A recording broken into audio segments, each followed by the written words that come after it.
IGMC में सुरक्षा कर्मियों और कोरोना के दौरान रखे कर्मचारियों को काम से निकालने पर सीटू उग्र हो गई है।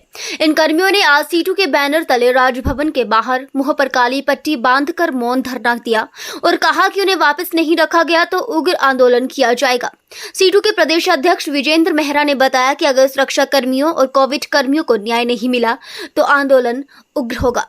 उन्होंने कहा कि वो महात्मा गांधी के बताए मार्ग पर चल रहे हैं, लेकिन बात नहीं बनी तो चक्का जाम किया जाएगा, गिरफ्तारियां दी जाएंगी, उग्र आंदोलन किया जाएगा, जिसकी जिम्मेदारी सरकार और प्रशासन की होगी। उन्होंने कहा कि इस मामले को आईजीएमसी प्रशासन, ठेकेदार, उसके बाद मुख्यमंत्री के समक्ष उठाया गया, लेकिन न्याय नहीं मिला, जिसके बाद राज्यपाल से न्याय की गुहार लगाई जाएगी। राज्यपाल को मामले में हस्तक्षेप करना चाहिए। प्रशासन के मांग कर रहे हैं आप लगातार। CITU की ओर से आज जो है राजभवन आए हैं और आज जो ये प्रदर्शन अब कर रहे हैं, आपको मालूम है आज पूरा 1 महीना हो गया आईजीएमसी के अंदर जो 20 सुरक्षा कर्मचारी थे, आज भी उनको नौकरियों पर वापस नहीं लिया गया है। एक तरफ इन 20 सुरक्षा कर्मचारियों का मसला है, दूसरी तरफ जो कोविड वॉरियर्स है 200 के करीब है, जिनमें से ज़्यादातर लोगों को आज भी नौकरी पर वापस नहीं लिया गया है। इस सारे मसले को लेकर जो 1 महीने से CITU के नेतृत्व में मजदूर आंदोलन कर रहे हैं और हमने शुरुआती दिनों में इस बात को रेखांकित कर दिया था कि अगर मजदूरों को न्याय नहीं मिला तो आंदोलन आगे बढ़ेगा, आंदोलन तेज होगा। और इसीलिए आईजीएमसी से होते हुए, रिज से होते हुए आज राजभवन पहुंचे।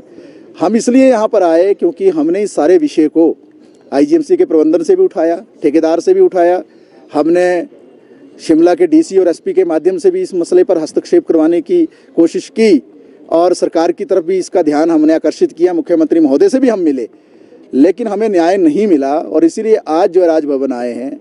राज्यपाल महोदय से हमारी ये गुहार है, हम उनसे ये इल्तिजा कर रहे हैं, हमारी प्रार्थना है, हमारा एक विनम्र निवेदन है कि वो इसमें मसले में हस्तक्षेप करे। क्योंकि आईजीएमसी के अंदर सब कुछ ठीक नहीं चल रहा है। आईजीएमसी के अंदर जो राजनीति चल रही है, ये बड़ा दुर्भाग्यपूर्ण विषय है कि जहाँ मरीज जो अपना इलाज करवाने आता है, ज़िंदगी और मौत के बीच में जूझता है, वहाँ राजनीति का केंद्र बन गया है। पुराने और नए MS के बीच का जो टकराव था, उसका खामियाजा आज कर्मचारियों को भुगतना पड़ रहा है। और जो नई कंपनी BI सिक्योर गार्ड, ये नियमों को दरकिनार करके इसको लाया गया। हमने आपके बीच में डॉक्यूमेंट्स प्लेस किए थे। 70 नंबर जो इवैल्यूएशन के थे, जिसके आधार पर जो किसी को कंसीडर होना था ठेके के लिए, 70 में से 0 नंबर थे सिक्योर गार्ड के। फिर किस नियम के तहत जो है इनको ठेका दिया गया? दूसरी बार ठेका दे दिया, आज 1 महीने के बाद भी ये ड्रेस नहीं दे पाए, जूता जुराब नहीं दे पाए, वर्दी नहीं दे पाए, कैप नहीं दे पाए, बेल्ट नहीं दे पाए।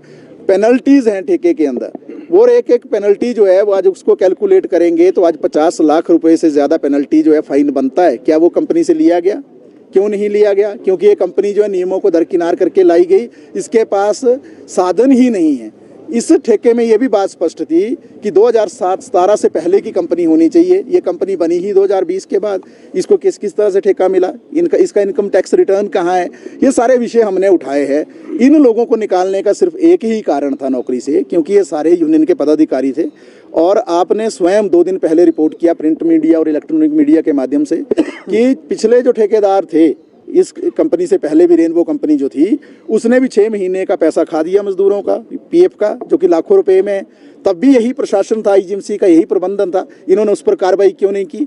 यानी कि आईजीएमसी के अंदर खुली कमीशन खोरी चल रही है, चोरी चल रही है। पुराने ठेकेदार से पैसे खाए, इससे भी खा रहे हैं और पैसा बना रहे हैं, और जो मजदूर है उसका गला दबाने की कोशिश कर रहे हैं, उसका गला घोटने की कोशिश कर रहे हैं।